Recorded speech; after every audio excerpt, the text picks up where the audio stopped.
շատերը կարծում են, որ սա աշխատանքի հայտարարությունների կայք է, բայց իրականում լրիվ բիզնես գործիք է։ Ինչպես է LinkedIn-ը որպես գործիք օգտագործում այդ ճանապարհին։ LinkedIn-ում կա 65 միլիոն decision maker-ներ, որոշում կայացնողներ։ Մարդիկ, ովքեր ձեզ նման, ինձ նման, ինչ-որ ոլորտում մանդատ ունեն որոշում կայացնելու։ Կոնտենտը ամենակարճ ճանապարհն է երկարաժամկետ վստահություն ձևավորելու համար։ Եթե նույնիսկ դու գտնում ես, որ քո լսարանին տվյալ post-ը հնարավոր է չհետաքրքրի, դու պետքա դա ձեր ասած consistently շարունակես անես, որպեսզի ալգորիթմը քեզ ճանաչի։ Ընկերության CEO-ի հեղինակությունը կազմում է բրենդի արժեքի 44%-ը։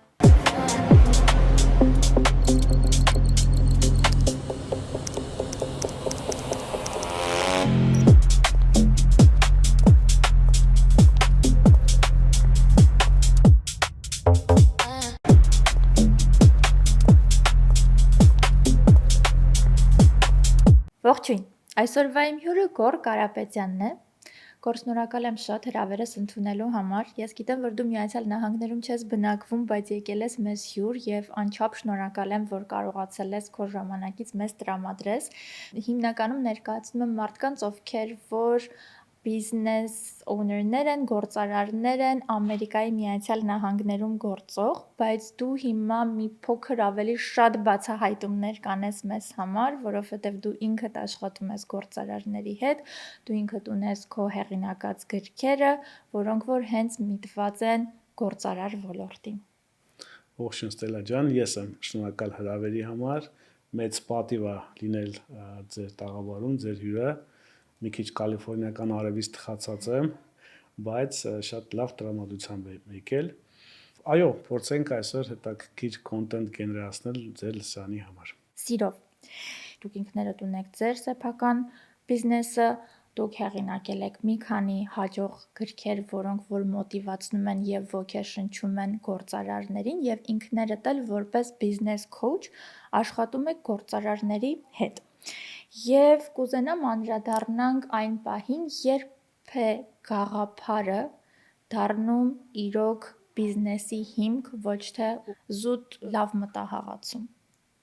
Կարծում եմ այն ժամանակ, երբ որ դու որոշում ես գնալ մինչև վերջ։ Ամերիկայում սիրում են ասել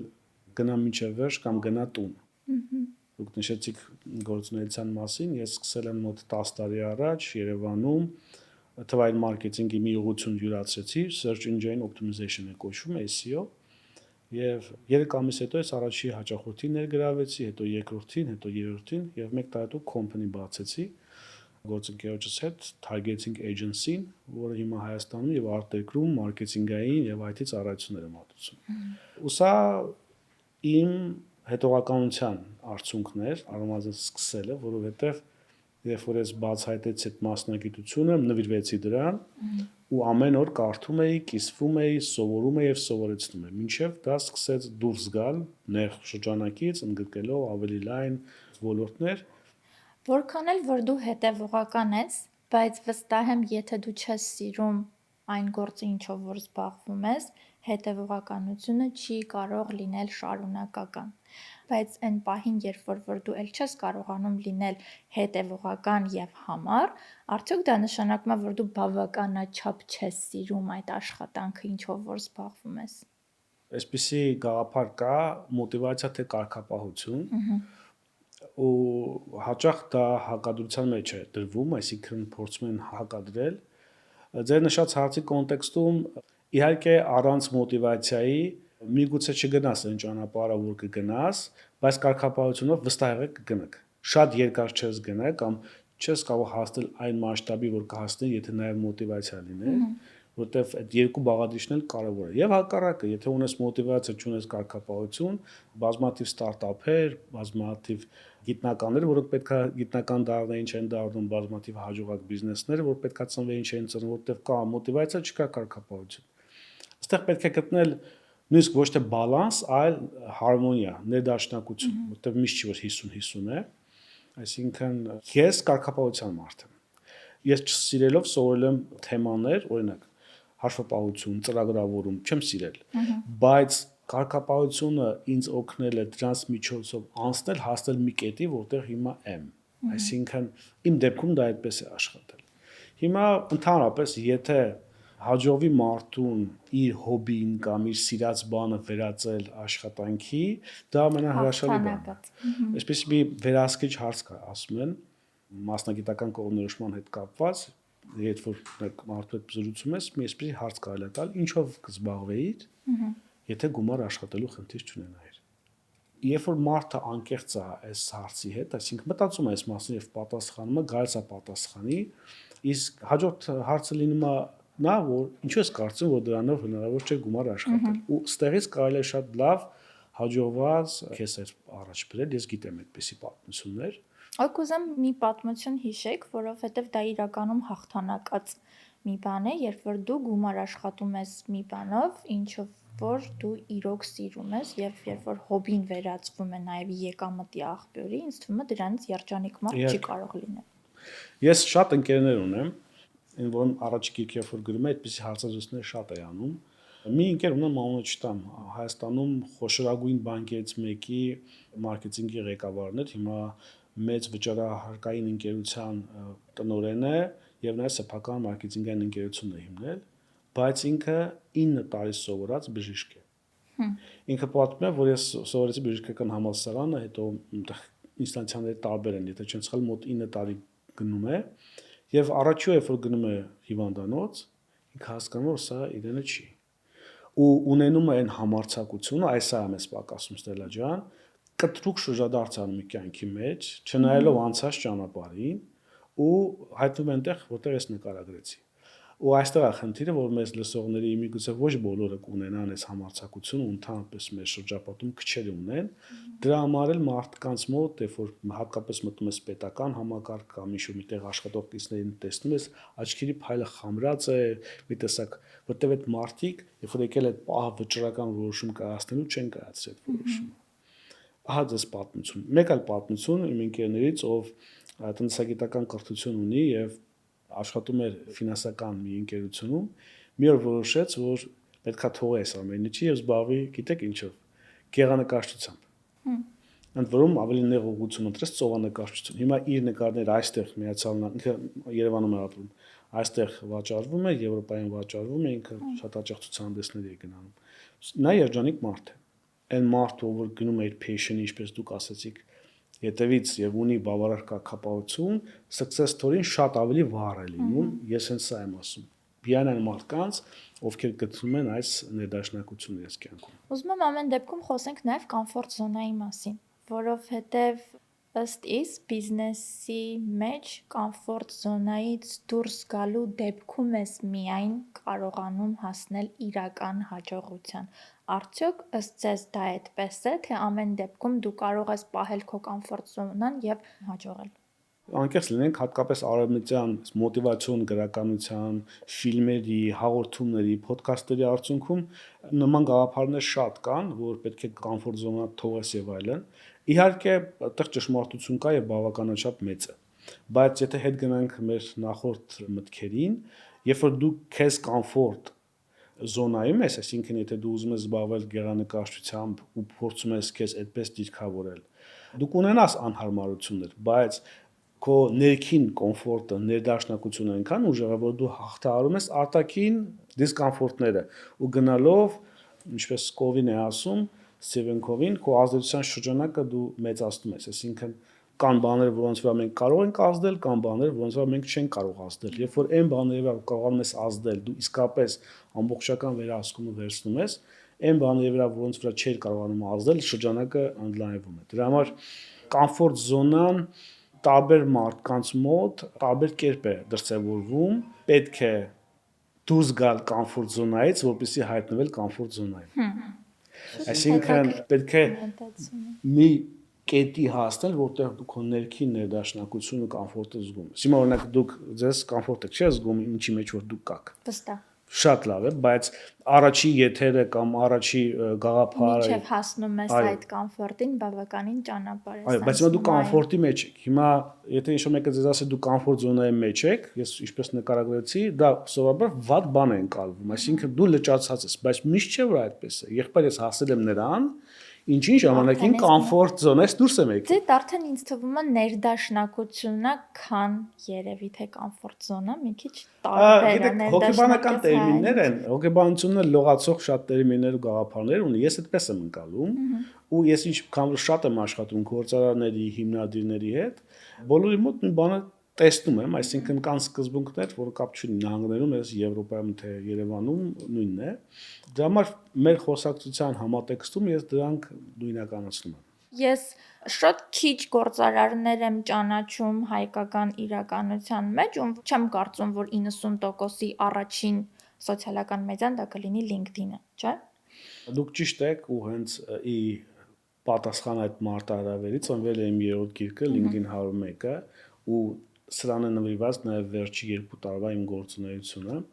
Ես փորձում եմ Հայաստանում եւ ոչ միայն Հայաստանում պրոպագանդել LinkedIn-ը մի փոքր այլ տեսանկյունից։ Ավանդաբար LinkedIn-ը կոտրում են կարծրատիպերը TikTok-յան եւ Instagram-յան։ Այդ մասին դեռ կանադառն են, բայց հենց LinkedIn-ի հետ կապված էլ կարծրատիպեր կան, որովհետեւ շատերը կարծում են, որ սա աշխատանքի հայտարարությունների կայք է, բայց իրականում լրիվ բիզնես գործիք է։ Ու իմ գիրքը, իմ ներգրավվածությունը, անձնական խորհրդատվությունները, ծառայությունները ամբողջը հենց գործարարին են միտված։ Այսինքն իմ սեգմենտը ուսանողը չէ կամ ինչ-որ մի մասնագետ, որ ուզում է աշխատանքի ընդունվել, այլ հենց գործարարը։ Ինչ խնդիրներ կա այդտեղ։ Եթե ավելի լայնից գանք, նախ ես շատ գործարարներ շփվում եմ, ունեն ավելի լայն խնդիրներ, օրինակ նման հարցազրույցների գալ։ Կամ հանրային ելույթ ունենալ։ Ես հիմա միջոցառում պետք է անենք եւ տեղի գործարարներից մեկին առաջարկում էի դառնալ։ Այսինքն կաշկանդվում են նման տեղերում ներկայացնել։ Հանրային խոսքի հետ կապված բարդություններ ունեն, սխալվելու բարդություններ ունեն եւ այլն։ Վերջի գործարարից մեկին առաջարկեցի մի մասը դառնալ միջոցառման, հենց այդ պատճառով ինքը հրաժարվեց։ Ոչ բոլորին է պետք դա իհարկե, շատերը կասեն, ես իմ բիզնեսն անում եմ, ինչի ինձ պետք հանրային լինել։ Այստեղ ճիշտ ու սխալի կամ լավ ու վատի մասին չի խոսքը, այլ բաց թողված հնարավորությունների։ Հիմա օրինակ Ստելա ջան, դուք real estate բիզնեսի մեջ եք։ Ձեզ այս podcast-ը ձեր լսանի առաջ մարքեթինգային լեզվով ապահովում է մի կարևոր բան, կոչվում է touch point, հպման կետ։ Երբ որ մարդը հատկապես մեծ չեկով գնում պետք է կատարի, ուղղակի մեկ տեսանյութով այդ որոշումը չի կայացնելու։ Կամ եթե պետք է որոշի X մարդու հետ աշխատել, ինքը touch point-ներ են պետք։ Ինքը մի անգամ տեսավ Facebook-ում, Instagram-ում, TikTok-ում ձեր ասած, LinkedIn-ում, podcast տեսավ եւ իր մոտ կառուցվում է այդ վստահությունը։ Այսպեսի բան կա, կոչվում է, այսպես են ասում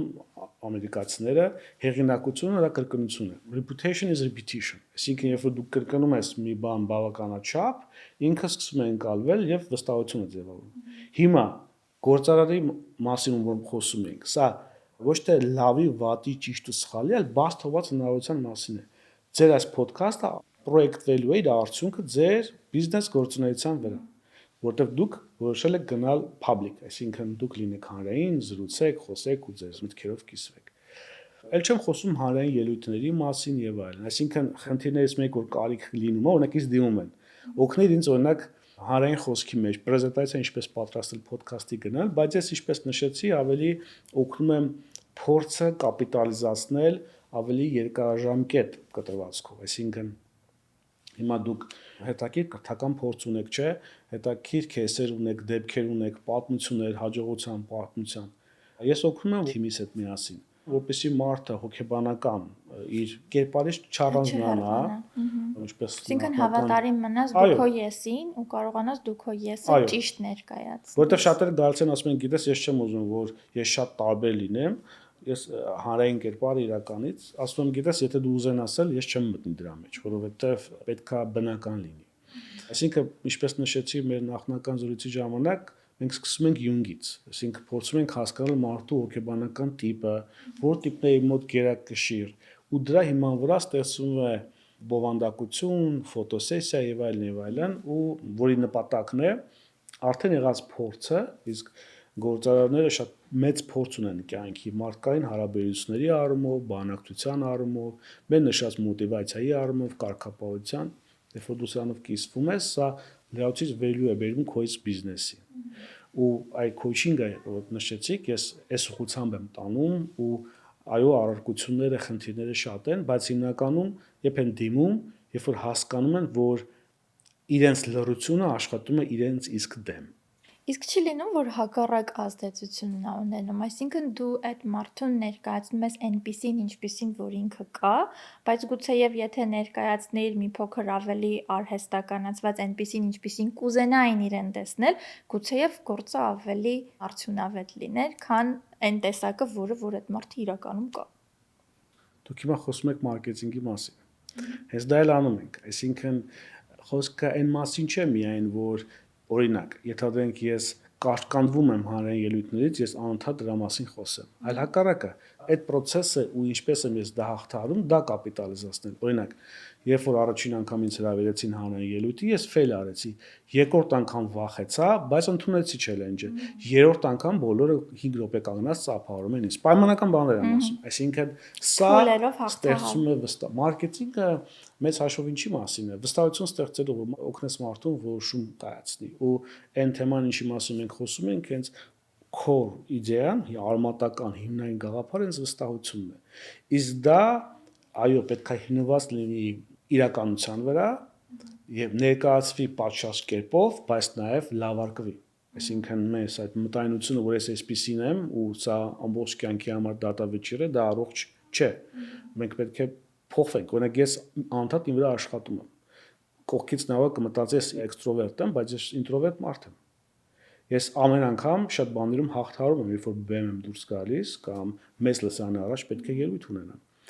որտեվ գիտեմ դրա արժեքը ու մկաններ եմ,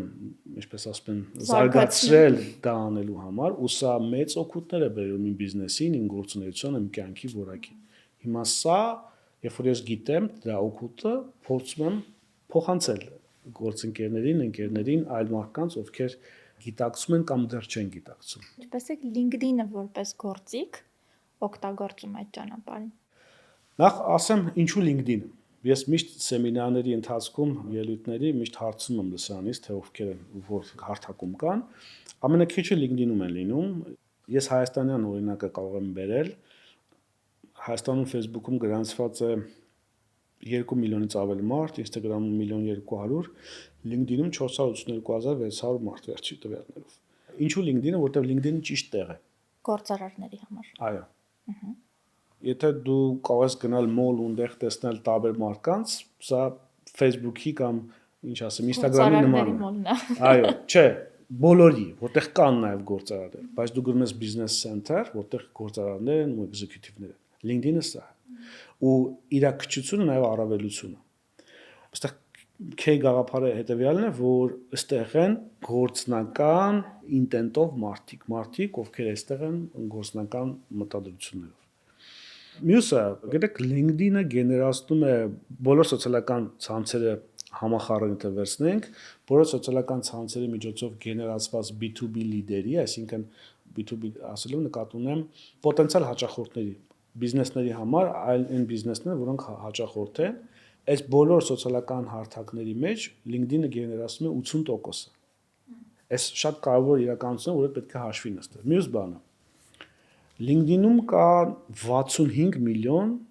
decision maker-ներ, որոշում կայացնողներ, մարդիկ, ովքեր ձեզ նման, ինձ նման, ինչ-որ ոլորտում մանդատ ունեն որոշում կայացնելու։ Ենթադրենք, դուք ունեք մանդատ ինձ հրավիրելու այս հաղորդմանը կամ երբ որ ձեզ առաջարկեմ coaching, դուք որոշեք օգտվեք այդ ծառայությունից թե չէ։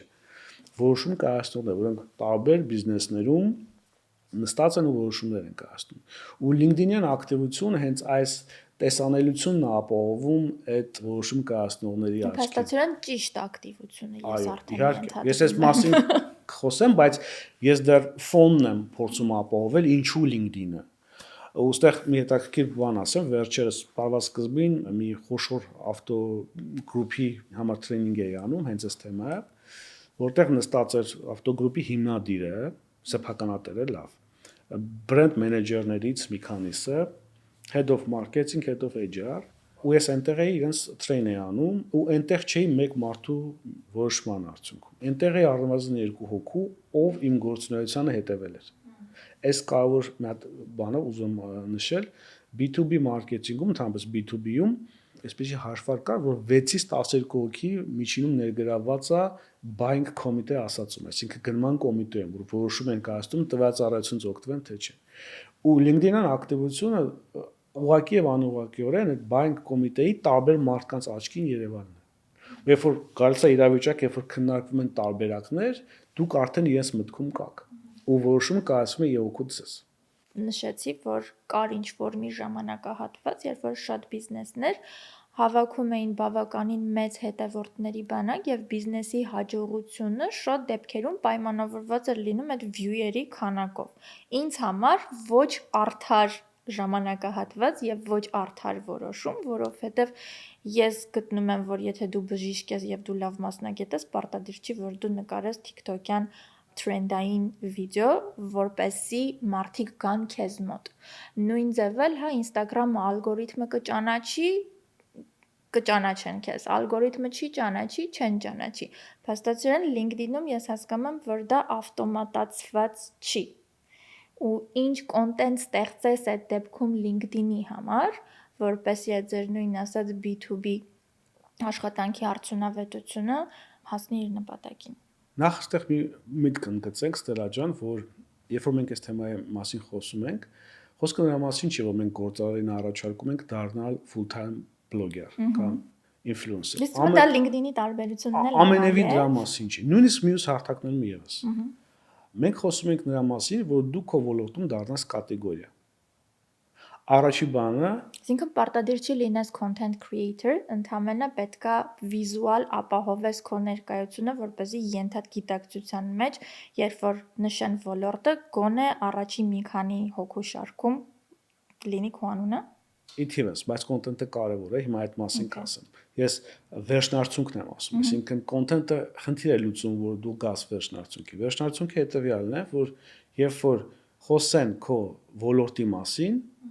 դու լինես առաջի անուններից մեկը, ով կշրջանառվի։ Ու պետք չի, որ դա լինի հարյուրավոր, հազարավոր մարդկանց շրջանում։ LinkedIn-ը մի շատ լավ տերմին ունի find right people, գտիր ճիշտ մարդկանց, քո շրջանակում, քո ճիշտ, այսինքն ովքեր են, հիմա ձեր դեպքում դուք real estate-ի բիզնեսի մեջ եք, որոնք են ձեր հիմնական սեգմենտները, եթե գիտեք, ձեր ճիշտ մարդիկ իրենք են, այսինքն պայմանական ուսանողները չեն, նոր ավարտած աշխատանքի ընդունված մարդիկ չեն, ավելի կայացած կամ բիզնեսներ եւ այլն։ Հետևաբար ձեր գործունեությունը ուղղված է ոչ թե բոլորին, այլ ձեր բոլորին, ճիշտ մարդ։ Քո լսարանի։ Այս շատ կարևոր է։ Հիմա կոնտենտի մասով։ Իրականում կոնտենտը ամենակարճ ճանապարհն է երկարաժամկետ վստահություն ձևավորելու համար։ Երբ որ դու կիսվում ես ինչ-որ մի case-ով, պատմությամբ, դեպքով 1, 2, 3, 4, այդ ես ասացի, որ հեղինակությունը դա կրկնություն է։ Դու կառուցում ես այդ հեղինակությունը ուղղակի եւ անուղղակի մարդկանց ասելով քո լսանին, որ ես այսպիսինն եմ, սրանք են իմ արժեքները, սրանք են իմ նպատակները։ Ու կոնտենտը սա անելու ամենահեշտ ձևն է։ Հիմա օրինակ ես այս հարցազրույցից կարող եմ 10-ից ավելի ձեր հարցերը բոլորը, իմ պատասխանները բոլորը առանձին,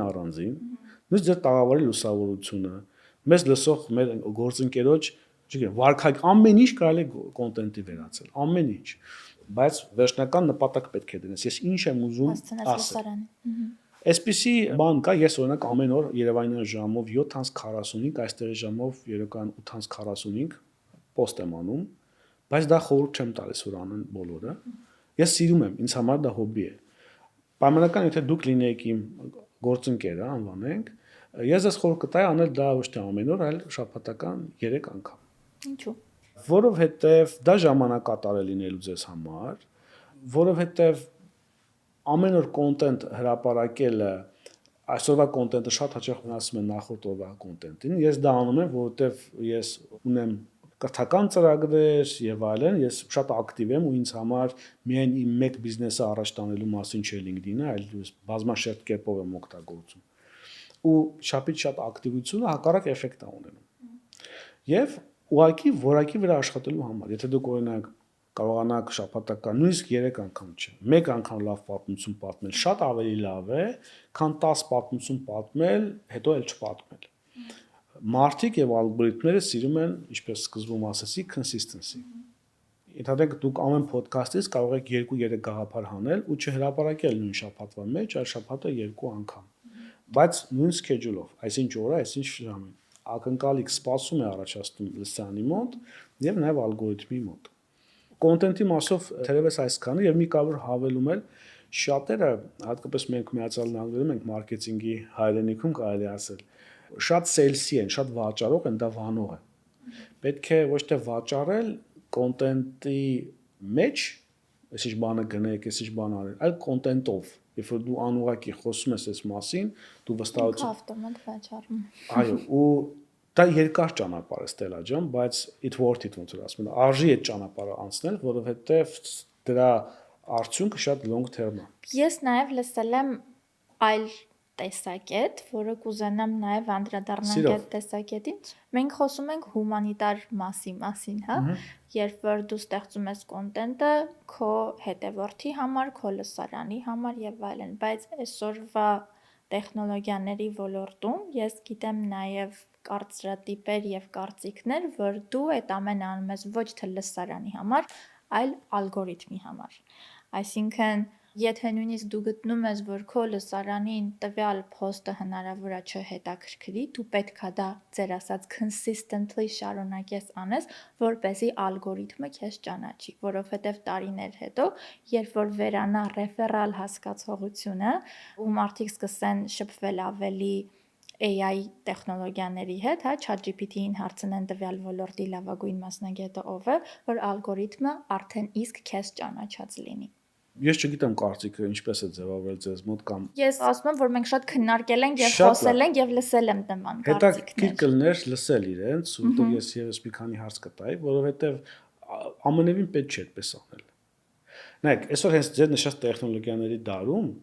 երբ որ ամեն ինչ AI-ացված է, համահարթեցված, այսինքն նույնիսկ այսօր վերջերս հենց այդտեղ խոսուց եղի մի գործարարի հետ, ասում եմ, երբ որ վարում եմ մեքենան, բիլբորդերը տեսնում, ես հստակ գիտեմ, որն է AI-ով սարքած։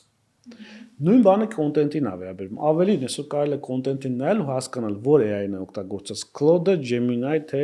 ChatGPT։ Միտքս հետևյալն է։ Բոլորը բոլորին նման են այսօր։ Նո, ես նկատի չունեմ AI-ով ստեղծված կոնտենտի։ Ես հիմա գալիս եմ դրան։ Ու առաջ է գալիս մի հատ մեծ դեֆիցիտ, իրական ռեալիզմի դեֆիցիտ։ Ու մարդիկ կարիք ունեն աուտենտիզմի։ Այսինքն հենց մենք խոսեցինք այդ մասին, ինչպեսի որ դու կաս։ Ու երբ որ դու քեզ հենց պահում ես այդպեսին, դու հաղթահարում ես ալգորիթմները եւ մարդկանց սրտերը։ Այդ արդեն ձեր հարցին եմ պատասխանում։ Ամենևին պետք է ես օրինակ ալգորիթմին հաճեցնելու համար շատ բաներ չի փորձում։ Ես անում եմ մտքումս ունենալով ձեզ, որտեղ որպես պոտենցիալ լսարան։ Դուք ինչ pain point-ներ ունեք, ինչ հարցերի եք բախվում, ձեր հարցերը երբ որ բարձրացնում եք, ինչպես են պատասխանում, ես ինչպես պետքա պատասխանում, երբ որ դες պատասխանում են, դուք ներքին ինչ ընդդիմություն ունեք դրանց ես ոնց պետքա պատասխանեմ, այսինքն իմ ամբողջ գաղափարը, մտայնությունը, իմ պոտենցիալ լսանի խնդիրները ֆիքսելն է, լուծելն է։ Հետևաբար, երբ որ դու անում ես սա, դու հաղթահարում ես ալգորիթմի կապանքները, այսպես ասած, ու հաղթահարում ես, ես միշտ չեմ սիրել թրենդների հետևից գնալ, որովհետև թրենդները մի տեսակ անլրջացնում են, ու մենք խոսում ենք, դու կորցնում ես քո այդ signature style-ը, կորցնում ես քո ընկալումը։ Հիշեցնեմ, մենք full-time blogger դառնալու մասին չենք խոսում, մենք խոսում ենք ամեն մեկս մեր ոլորտում կատեգորիա դառնալու մասին, իսկ այստեղ շատ բան պետք չէ, որ դու անկեղծորեն փորձում ես օգնել մարդուն, իսկ LinkedIn-ը այնտեղն է, որտեղ ի տարբերություն TikTok-ի, որ մի անկապ պարով կարող ես գնալ viral, ինչպես ասում են, LinkedIn-ում հնարավոր չէ դա։ Պետք է compound էֆեկտն է աշխատում, կուտակային էֆեկտը, դու անում ես 1, ոչ մի like չկա, 2, 3, 4 ու ժամանակի ընթացքում դու սկսում ես դրա արդյունքը ստանալ։ Այսինքն երկարաժամկետ value տալու արդյունքում է սա գալիս։ Իսկ դա կարող ես անել, երբ որ իսկապես ազնիվ ես, անկեղծ ես ու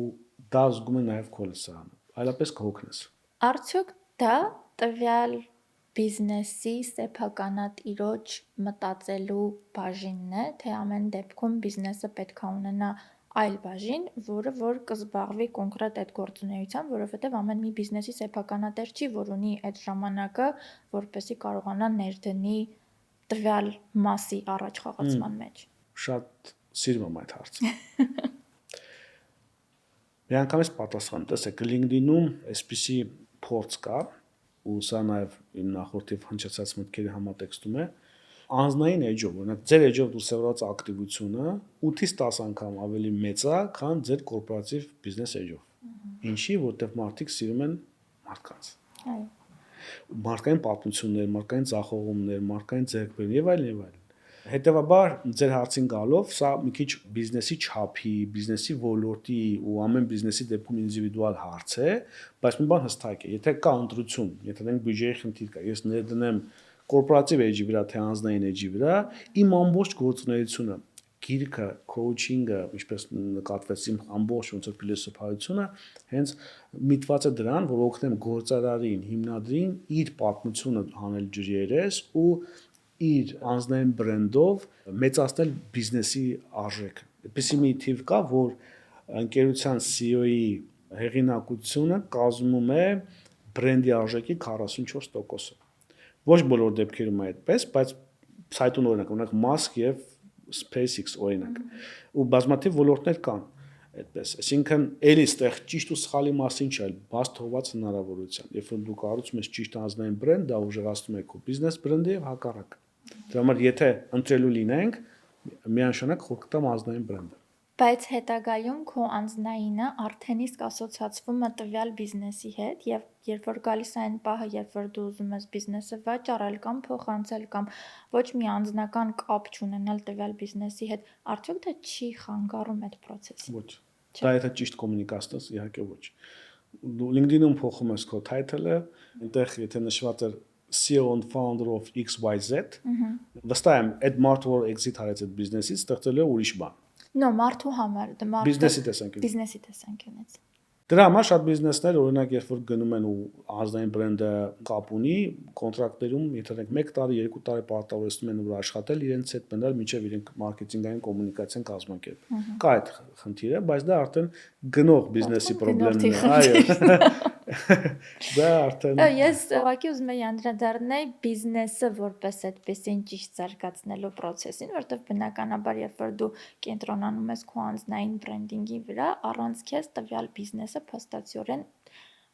մարքեթինգի առումով, արժեք չունեցող ինչ որ մի բան է, որտեղ եթե դա ասոցացնում են քո անձի հետ եւ տվյալ անձը բիզնեսի հետ էլ կապ չունի, ստացվում է որ բիզնեսը այդ արժեքը էլ չունի։ Ինչ որ մի մակարդակում, բայց երբ որ բիզնեսը արդեն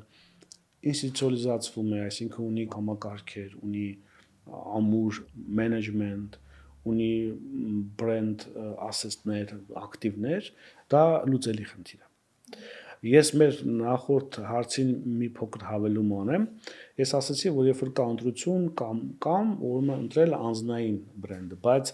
ավելի առողջ ու խոշոր բիզնեսների դեպքում ճիշտ մոտեցումն է կառուցել էկոհամակարգ։ Օրինակ, եթե դենք հիմնադիրի անձը եւ պրոֆայլը որպես lead, որպես լոկոմոտիվ, բիզնեսի էջը որպես trust anchor, այսինքն վստահության խարիսկ, եւ staff-ը որպես multiplier, այսինքն բազմապատկող։ Պայմանական ենթադրենք բիզնեսը ունի մի խոշոր milestone-ի է հասել, ինչ որ սերտիֆիկացիա է անցել, բիզնեսը ջոկիսվում է սա, հիմնադիրը իր անձնական թոթն է ավելացնում եւ ռեշեր է անում սա, եւ staff-ը սա նորից փոխկապակցված աշխատանքի արդյունք է դա։ 24-ից 72 ժամ այդ թեման զարգացնում է եւ ազդում է բիզնեսի ընկալման, ու այն մեսեջների առումով հաջողության է հասնում, ինչ որ նախապես տրամադրված է։ Այսինքն առողջ մոդելը սա է, բայց էլի սա ամեն բիզնես չի որ կարող է թույլ տալ կամ պատրաստ է։ Երբ որ խոսում ենք կամ մի քիչ ավելի փոքր կամ միջին բիզնեսների մասին, երբ որ բյուջեն սահմանափակ է կամ ավելի արագ արդյունք է պետք, այդ հարցին արդեն պատասխանեցի, պետք է ֆիքսվել հիմնադրի կամ տնօրենի անձի վրա։ Ովքեր են հիմնականում ձեր հաճախորդները։ Խոշոր բիզնեսները, մանր բիզնեսները, անհատները, ում հետ եք աշխատում։ Միջին եւ խոշոր բիզնեսները եւ մեր ընկերության targeting agency եւ իմ, երբ որ ես անհատական coaching եմ անում, Տեսեք, ովքեր են հիմնականում օգտվում նման ծառայությունից, եթե վերցնենք միայն այդ անձնային բրենդի զարգացման ծառայությունը։ Ովքեր ունեն բիզնես, հասել են ինչ-որ հանգրվանի, զգում են, որ կա ավելի մեծ հնարավորություն, որտեղ մրցակիցներն օգտվում են այդ հնարավորությունից, իրենք չէ։ Սա արդեն բիզնեսի աճի որոշակի մակարդակների մասին է խոսում։ Դրա համար իմ փորձից ելնելով հիմնականում միջին եւ խոշոր բիզնեսների հիմնադիրներ, համահիմնադիրներ, տնօրեններ են, այսպես։ Իսկ երբ որ նոր են սկսում բիզնեսը, հատկապես իմ հաղորդման շրջանակներում շատ գալիս են մարդիկ, ովքեր որ ունեն իրենց տարիների փորձը հայաստանյան իրականության մեջ եւ գալիս են Միացյալ Նահանգներ, բայց տվյալ փորձը այլ երկրում չի աշխատում այնպես, ինչպես որ աշխատում էր մեր երկրում Հայաստանում։ Ունեք արդյոք այդ տեսակ հաճախորդներ եւ արդյոք հնարավոր է իրենց ճիշտ ուղղորդել եւ իրենց իսկ փորձված մասնագիտության մեջ այլ երկրում հասնել նույն հաջողության, ինչ որ իրենք հասել են իրենց երկրում։ LinkedIn-ի հմայքը նրանում է, որ ինքը գլոբալ հարթակ է։ Այսինքն հիմա թե ես, թե նաեւ հաճախորդների շատերը իրենց եւ նաեւ իմ նպատակն է գլոբալ impact ձեռք բերել քո ոլորտում։ Ու այստեղ արդեն դուրս է գալիս այդ տարածքային սահմանափակումը, եթե կարող ենք ասել, որովհետեւ եթե դու ենթադրենք ինչ-որ մի ծառայություն ես մատուցում, որի փորձը դու ունես X երկրում ու սկզբունքները ունիվերսալ են, դու կարող ես այդ մասին պատմել։ Այսինքն ոչինչ չի խանգարում քեզ, որ դու ասես, որ ես մի founder-ի հետ աշխատում եմ ու այսինչ խնդրի ինքը բախվեց։ Երբ որ դու նախապես մտածել ես ռազմավարություն, ես ասացի շատ կարևոր է, որ մենք ֆիքսենք մեր լսանի pain point-ները։ Իսկ դրանք ունիվերսալ են, կապ չունի Միացյալ Նահանգներում, թե Հայաստանում։ Հիմնական 80% նույնական են, այսինքն կարող որոշակի նրբություններ լինի, բայց հոգեբանական, ֆունկցիոնալ առումով խնդիրները հիմնականում նույնն են։ Ու այդ խնդիրները եթե դու այնտեղ լուծել ես, դու այստեղ կարող ես այդ մասին խոսել ու միգուցե այս case-ը չնշել, որտեղ է եղել, ինչ է եղել, բայց մարդը քո տեքստից կամ քո տեսանյութից կամ ինչպես ես արտահայտվում, հասկանում որ սա իրական դեպք է, սա հորինված չի, սա AI չի։ Ու բավարար չափով եթե դու խոսես այդ դեպքերի մասին, հաջողության մասին, ձախողման մասին ու ճիշտ կառուցվածքով, որտեղ եթե դու կտակ այստեղ մաս ասեմ, ընդհանրապես content marketing-ի մեջ կա funnel, ծագար հասկացողությունը ու funnel ունի 3 մաս։ Top of funnel, middle of funnel, bottom of funnel կամ marketing-ային եթե ասենք awareness, consideration եւ decision։ Երբ որ դու բովանդակություն ես ստեղծում ու նոր ես ոնց որ մտել ես շուկա, դու պետք է ինչ խնդիր լուծես, որ քեզ ճանաչեն, որ գիտեք, ես այս ինչ մարդն եմ, որ ծառայում է այս ինչ լսանին, այս ինչ ծառայության միջոցով։ Քո մասին կրկնեցի իմացան, բայց նույնանման բովանդակությունը ինչ-որ մի բայ չի աշխատելու։ Քեզ պետք է որ դու մարդուն տանես դեպի consideration pool։ 100 հոգի լսեց, բոլորին չի հետաքրքրի, 20 հոգի հետաքրքրեց։ Իրանց տանես հաջորդ pool consideration, որտեղ դու խոսում ես իրական кейսերի մասին, օրինակը բերեցի։ Դու ոնց ես արել, ինչ լուծում ես տվել X դեպքում, Y դեպքում եւ այլն, եւ հաջորդ փուլը, որին կարող անցնել 100-ից 3 հոգին, դու անում ես open call կամ call to action, եկեք 15 րոպեանոց free call անենք իրար կամ coffee chat անենք եւ այլն ու ես պատասխանեմ ձեր հարցերին, այսինքն տամ ես դեպի կոնվերտացիա։ Երբ որ այս լոգիկայով է կառուցվում բովանդակության ռազմավարությունը, այդ content strategy-ն, ինքը աշխատում է ու նորից դու քո լոկալ, նույնիսկ ամենափոքր շուկայի փորձի experience-ը կարող ես կապիտալիզացնել ավելի գլոբալ շուկայի համար։ Այսինքն նույն համակարգը, եթե աշխատել է մի երկրում, տվյալ համակարգը կարող աշխատի նաև 80%-ով այո։ այլ երկրում, որովհետև մենք ունենում ենք իրականում շատ մասնագետներ, ովքեր որ տեղափոխվում են այլ երկիր եւ չեն զբաղվում այն մասնագիտությամբ, ինչ որ իրենք արել են իրենց հայրենի երկրում, ու այդտեղ սկսվում է նոր պայքար, նոր ոլորտի մեջ մտնելու, նոր ինչ-որ բաներ սովորելու, շատերը հաջողում են, շատերը չեն հաջողում կամ ճանապարհի կեսից զուտ ուղղակի հրաժարվում են։ Այսինքն տվյալ մարդկանց դեպքում, ովքեր որ այդ փուլում են հնարավոր է այդ փուլից սկսած աշխատել իրենց հետ ու բերել ինչ-որ մի մակարդակի։ Միանշանակ։ Սրա ջան, ես անկեղծ բան ասեմ, քանի անգամ դեպք ա եղել, որ հատկապես վերջի տարիներին, որ տարին մեկ անգամ գալի գնում եմ, ես ստեղից զանգ եմ ստանում, Գորջան, օգնիր ընկնել ճիշտ մարկանց շրջապատ։ Օգնիր ինձ կապեր հաստատել։ Ես դրել եմ, մտածել եմ, որ այստեղ մի քիչ վստահության խնդիր կա, պետք է իմանաս ումից ինչ խորհուրդ ես լսում։ Այո։ Այո։ Բայց օրինակ մի դեպք պատմեմ, մի տղա ով մարքեթինգի մասնագետ է, եկել էր այստեղ ու ասում եմ իմ շրջապատում հիմնականում պայմանական քյաբաբի բիզնես անողներ են։ Հիմա եթե նույն տղան իր փորձը ուղղակի սկսեց զարգացնել LinkedIn-ում ու գար այստեղ շարունակեր, մարքեթինգային ծառայությունը ինքը սահմաններ չի ճանաչում, այսինքն ֆիզիկական մի բան չունի, կան նրբություններ, որ ցանկալի է որ դու տեղում լինես, հասկանաս, բայց ունիվերսալ ճշմարտություններ կան։ Դրա համար ասում անձնային բրենդը դա բիզնես ակտիվ է։ Ես երբ որ մի օր որոշեմ գամ Միացյալ Նահանգներ, դնենք այն կողմ, որ ես ստեղծել հյուրնեմ, ես իվենթներ եմ անում, շատերը զարմանում են, առաջի անգամ եկել են, օրինակ առաջի տարի մեծ խոշոր իվենթ են կարի եւ այլն, այդ կապերի հենց անձնային բրենդի վստահության ավելի կոնկրետ արդյունքն է։ Երբ ես մի օր գամ ստեղ, ես իմ հետ բերում եմ մեծ կապիտալ, ու դա գումարը չի։ Գումարն էլ կլինի, բայց ես բերում եմ մեծ այլ կապիտալ, վստահություն իմ ճիշտ մարդկանց, իմ սեգմենտի շրջանակներում։ Մեր ամբողջ զրույցը այսօրվա սրա մասին է, ստեղծել վստահություն, ստեղծել հեղինակություն, ոչ թե օթից, այլ ինչ որ հիմնականում կա, դա ուղղակի ճիշտ մատուցել եւ անել այնպես, որ քո անունը հասնի տեղ ավելի շուտ, քան դու կգնաս։ Ու այդ մարդկանց ում մասին դուք հարցնում եք, ես իրենց դա խորհուրդ կտայի։ Իհարկե միշտ չէ որ բոլոր մասնագիտություններին դա վերաբերելի է։ Ցանկացած մասնագիտության մեջ եթե ես գամ ու իմ սկզբունքները կիրառեմ, վստահ եղեք ես 3 ամսում կհաջող, ես 100% դες ասում եմ, լավ, 99%, որտեղ ֆորս մաժորները չարժ, որտեղ ես այդ ալգորիթմները գտել եմ իմ կյանքում ու շատերի մոտ տեսել եմ դա ոնց է աշխատում։ Դրա համար մարդկանց ես խորհուրդ կտամ, որ չընկճվել, բայց հիշել իրենք ինչ փորձ ունեն ու փորձել այդ փորձը կապիտալիզացնել LinkedIn-ի միջոցով եւ ոչ միայն բոլոր սոցիալական ցանցերին էլ կարելի ասել վերագրելի է այս ամեն ինչը, ուղղակի LinkedIn-ը B2B-ում անպարտելի է։ Նախապատրաստական փուլի կարևոր բաղկացուցիչներից մեկն է, երբ որ մտածում ես, որ քո կյանքը պիտի փոխվի։ Շատ հետաքրքիր եզրափակում էր, բայց մենք չանդրադարձանք գրքին։ Կուզեմ մի փոքր նաև խոսենք ինչի մասին է գիրքը նոր, նախորդ գրքերը արդեն ըստ թվում ով կարդացել է, սա նոր է լինելու շնոր հանդեսը չստեմ ասում։ Ես 24 թվականին առաջ անգամ երբ որ եկա, իմ առաջի գրքի շնորհանդեսը արեցի, հաջողության թաքնված կողմը, հետո երկրորդ գիրքը ավելի նեղ շրջանակում պրոակտիվ առաջնորդը ներկայացրեցի, իսկ սա կլինի հուլիսի 28-ին Armenian Art Center-ում, մեր շատ սիրելի Ստեփան Փարթամյանի սրահում, այդտեղ ներկայացրել եմ գիրքը գրքի ընթերցողին։ Մեծ հաշվով ես գիրքը բավական սփոյլ արեցի, որովհետև ես անվերջ կարող եմ այս թեմաների մասին խոսել, որովհետև հավատում դրա արդյունքին ու տեսել եմ իմ կյանքում եւ իմ գործընկերների։ Դրա համար գիրքը հենց այդ մասին է։ Եթե վերնագիրը կարդանք, LinkedIn 101 ինչպես անձնային բրենդը վերածել բիզնես գործիքի։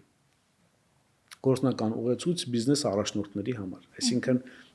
սեգմենտը ամփոփում եմ մնացած 3 գրքերը։ Եթե առաջի 2 գիրքը ինձ մոտ սենց ասեմ մոտիվացիոներ ու պատերազմից հետո եթե անկեղծ ասեմ ինչ-որ ինչ-որ մի բան անելու, հասարակության մեջ բան փոխելու, առաջինը երիտասարդների մոտ, երկրորդը ավելի ինքնարաշնորհության call to action է, սա ընդգծված բիզնես գրականություն եւ մարքեթինգ է։ Այսինքն սա ուղղակի կարդալու գիրք չէ, պետք է համակարգիչը բացես կամ հեռախոսդ եւ edge-առ-edge փոփոխություններն անել, հասնել արդյունքի եւ ինձ գրել ու շնորհակալություն հայտնել։ Ուղեցույցը ավելի քան այո, 2-3 հանդիպում որ ես քոուչինգային անում եմ, բավական նույնիսկ Հայաստանի համար թանկ է, բայց ընդհանրապես, չգիտեմ, մի 10-20 դոլարով այն ամեն ինչը ինչ որ ես ասում եմ ու կարող եմ անել, անընդհատ ձեր հետ է։ Իսկ նոր տեղափոխված մարդկանց ովքեր նման արժությունների մեջ են, որպես հայրենակից եղբայր, ես մեծ սիրով ասում եմ ինձ գրեք, ես կփորձեմ հնարավորինս օգտակար լինել ձեզ առանց շահադիտական նպատակների։ Շնորհակալ եմ շատ Գորդոն, կարծում եմ շատ հետաքրքիր էր, ես ինքս կկարդամ եւ կհանդիպենք հուլիսի 28-ին։